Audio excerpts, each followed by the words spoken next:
After the release of Resident Evil 5, work began on Resident Evil 6, a game set to outdo the previous game in many different ways. The first idea for the game was stated by Resident Evil 5 producer Jun Takeuchi, was supposed to be a completely new system, but apparently this would take 4 to 8 years to develop, and Takeuchi left the project. Apparently there was a completely new system that was being developed by Capcom, a different completely new system being developed by Capcom. Ichiro Sasaki, the director of the Resident Evil Outbreak games with the producer of Yoshiaki Hirabashi, stepped up to the plate. Hirabashi would state that the game would have the largest scope and production values of the series. Zombies would be back due to fan requests and would evolve the series.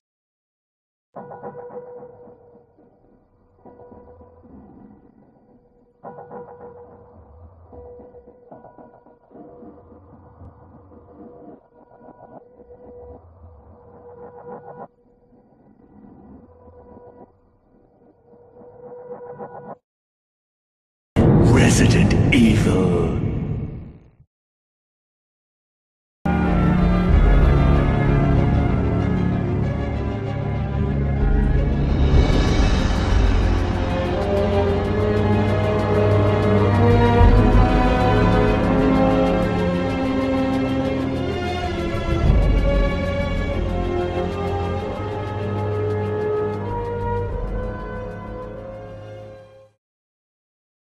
A trailer was released on January 19th, 2012, and it was really cool. I remember thinking at the time, wow, this game has Leon, it's got Chris, they're probably going to meet, and then there's this new guy and some girl, and it actually looks kind of really spooky in Leon's part. I was actually totally hyped for this game, and well, I waited for reviews, and well, let's just say I didn't get the game until recently at a discount on Steam. So how does this game fare? Well, I don't really know, but I never really brought myself to beat this game. I went through with a family member and with a friend. The former just really couldn't get into it, and the latter, I really felt bad for making them play such a mediocre game that I wasn't really sure what was wrong with it. Another one? Oh, I don't think my brain can take this. It's exhausting. I understand why I never beat this. I feel bad because I bought this and I was like, oh, I'm gonna play RE6 finally. It's not gonna be bad. I hear it's just action packed, but you know it can't be that bad. There's no way. Oop, that's the end of the game. Thanks for coming. Wait, I want to get to that fun part you were talking about. Oh, that was the fun part? Oh, no. No, thank you. I can't really state whether the plot is cool or not. What I've played, it's just a huge entanglement of complicated web of conspiracies that would trip up anyone because of all the red string connecting everything. The plot is very complicated for something that amounts to bad guy wanted more power, so he caused a bioterror event so he could get it pinned on the good guys and framed others so that he could get away with it. This game is split up into 4 campaigns that interweave with the others, but unlike the separate campaigns of previous Resident Evil games, whole levels and many assets had to be created like a lot. This was a very expensive game, you could tell. The plot is pretty dumb, even for a Resident Evil game, because, well, I could barely find any good qualities to it. Kinda feels like more of an action movie rehash of the events of Resident Evil Revelations. The problem is that, well, it's not the story that stopped me from playing this game, it's the gameplay. So now this is the first main Resident Evil game where you can move and shoot at the same time. It makes it that the combat feels less weighty and less deliberate as well, and more generic third-person shooter. The game is a lot more kinetic, if I say so. Not only do you zip around the environment in a very fast manner, but you could do all these crazy somersaults and slides against zombies. You don't really use them that much because you're shooting zombies, but some of the better parts of the games force you to use these mechanics. There's this whole shooting thing where you tap the right trigger. It's like an automatic headshot. You could chain it together, but it's kind of difficult to pull off. I don't know. The co-op in this one is where in RE5 it felt like it added a little bit to the gameplay, but in RE6 it has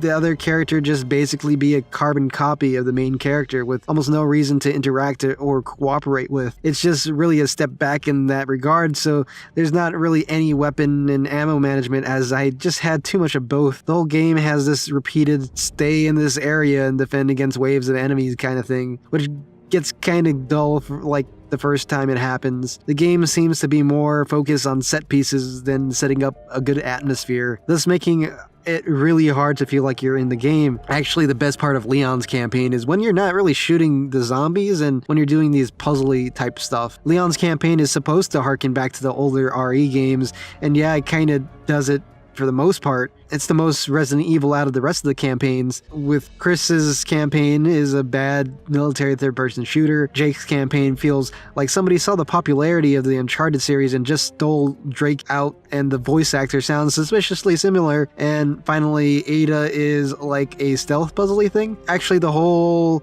Uncharted comparison is very apt. A lot of waiting for your partner to do stuff, a bunch of cutscenes, many scripted sequences. But the thing is that Uncharted games are actually good for the most part. This game was not at all. This would be cool if the mechanics felt good for all of these, but they really don't to me. There's too many of these quick time events that pop up on the screen, insta-death, no-go zones, and bad game design. I really don't get how one could defend this game at all. The whole time when playing this game, I was thinking, wow, this is not fun at all, and, well, it's very expensive. But somehow they still didn't make a good UI or camera to deal with the new speed. At least the game gives you a whole lot of content, but oh boy, did I not like this one. And I wasn't alone. The game got slaughtered by many critics, though some critics questionably praised the game. Most critics saw the game as the dumpster fire that it was. The game had a slow start of sales due to the negative reception, but word of the mouth from absolute crazy people made it so that people picked up the game, where it currently sits as one of the most popular Capcom games, selling 6.3 million copies. Now, there's this general backlash saying that, well, it's actually a decent action game. It's not. Actually, I'm formulating this law that says that if any critic said that RE6 was a decent game or better, then all of their previous opinions immediately become invalid, and they should go to video game critic purgatory right next to the people who said that Dark Souls 2 was a bad game. I actually was going to do the same thing I did for the Modern Warfare 3 review, but this is a Steam copy, so...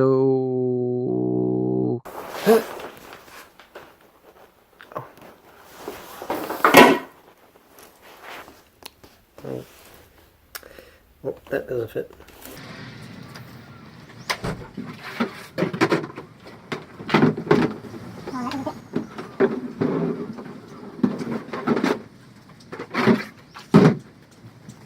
After this trash dump, Resident Evil Revelations 2 was announced, and Capcom's plan for the series was made more apparent. It was announced that Revelations 2 would have nothing to do with Revelations 1, but actually serve as little stories to flesh out the Resident Evil world in between titles. It was also stated that by producer Michitaro Okabe that the main series Resident Evil games would stay action-based, and that the Revelations series would be fan-driven, and stay in the older Resident Evil style. Basically, they're going to be the real Resident Evil games, you know, with real horror. The game was inspired by the episodic nature of Telltale Walking Dead games and was released on an episodic basis. The producers stating that they wanted people to talk about the game in between the episodes every week like they would with the TV show and wonder what was going to happen next. And also they just wanted to have people to try the game out for $5 instead of paying the full price. Well, how well does Revelations 2 achieve these goals? Well, let's find out. Resident Evil Revelations 2 actually has an actually interesting mystery around it. Unlike the previous Revelations game,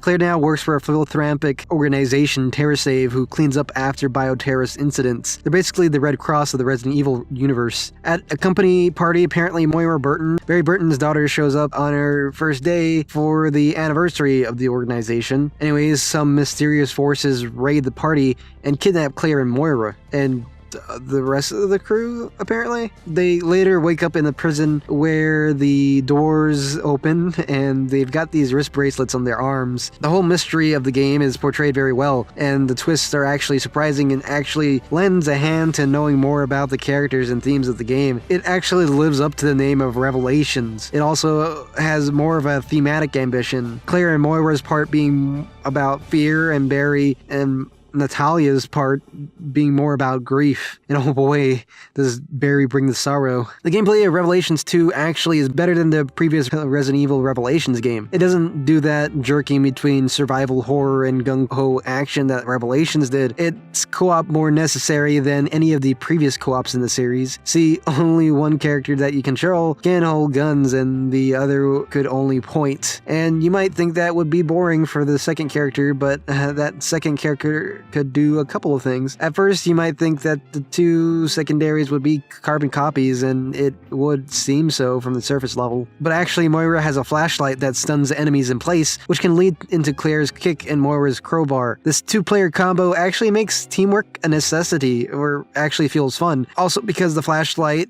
Moira could see certain items hidden in the environment. No stupid boring scanner that there was in the previous game. Natalia could point at stuff, and in the first chapter really isn't that interesting, but that is until the second chapter where you're put into more of these situations where Natalia could throw bricks and Barry could finish them off.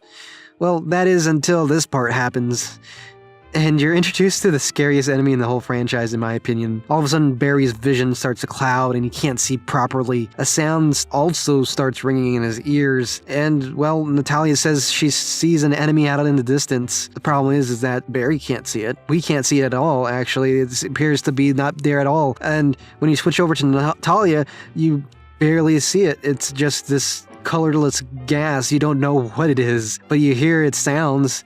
So you and Natalia have to coordinate where to shoot and take out this enemy. And I swear these parts of the game are some of the most tensest part of any Resident Evil game. They're just so well done. Not only having a heavy penalty of not getting these enemies by having them insta-kill you in this very horrifying manner, but their general looks and sound design are so impeccable. Just hearing that fluttering, hearing Natalia say, "There it is, and it's getting closer," and you hear the fluttering getting louder and louder, and you start freaking out because you know that it's coming for you, but you can't see it, and you're just like, ah, no. There's a part in the game where you're moving through this apartment and you're doing room-to-room clearing, and before you open some of these doors, you just hear these guys just buzzing and making weird noises, and you know to yourself that even if you were to open this door, you wouldn't be able to see them. It just makes it even more horrifying. I'd have to say that the game is also well designed, having no two rooms feel the same. It also feels as if you're doing something different. But now that I played through this game, it got this really heavy Last of Us vibes, except The Last of Us was really about this relationship between Ellie and Joel, also these in-groups and out-groups, and was a lot more subtle. Revelations 2 is mainly about fear of death, fear of loneliness, fear of growing old. The game also has this obsession with Franz Kafka, naming each episode after a piece of his work and loosely following the themes and plots of those works. And it's also not very subtle. The gameplay feels very similar to The Last of Us as well, but it does feel like a looser, less polished version of the game. If this game had a budget of, say, that Resident Evil 6 had, and was actually called Resident Evil 6, it would be a pretty great game. The parts where it really falls is where it could be tighter mechanically and narratively, which would be fixed hypothetically with a bigger budget. The problem is that I would say is that it didn't get the attention and care and love that it should have, and it would have been a great game, I'd say. I wouldn't say that any of the problems that the game has could be attributed to bad game design. After this, Capcom announced their policy of re-releasing their older titles on newer systems. The success of RE4 Ultimate HD Edition and Resident Evil Remake caused Capcom to realize that there was a demand for older horror-based Resident Evil games and announced a remake of Resident Evil 2. Also, that Resident Evil 6, 5, 4, and 0 would be re-released in 2016 on the newest console generation. This was really interesting because it comes from when Capcom was saying they were having financial problems. With Konami's shift to Many people were concerned Capcom would do the same, but just re-release and remake their old games. Also in 2016 came Umbrella Corps, the only Resident Evil title without the name of Resident Evil. Maybe so that it could get disowned more easily. Anyways, Umbrella Corps is Capcom's attempt at getting more trying to make Resident Evil into an esport. The game doesn't really have too many good reviews and really doesn't have a story, so I don't think we're missing anything by not playing it. It's also $30 at the time of this recording, and I kind of want to play a couple games this year that aren't more than 10 years old. So, yeah.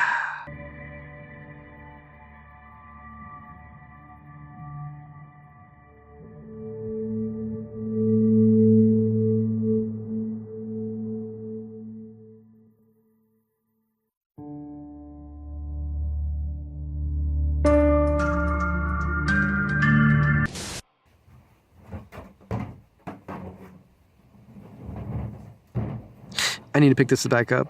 I need to actually edit this review.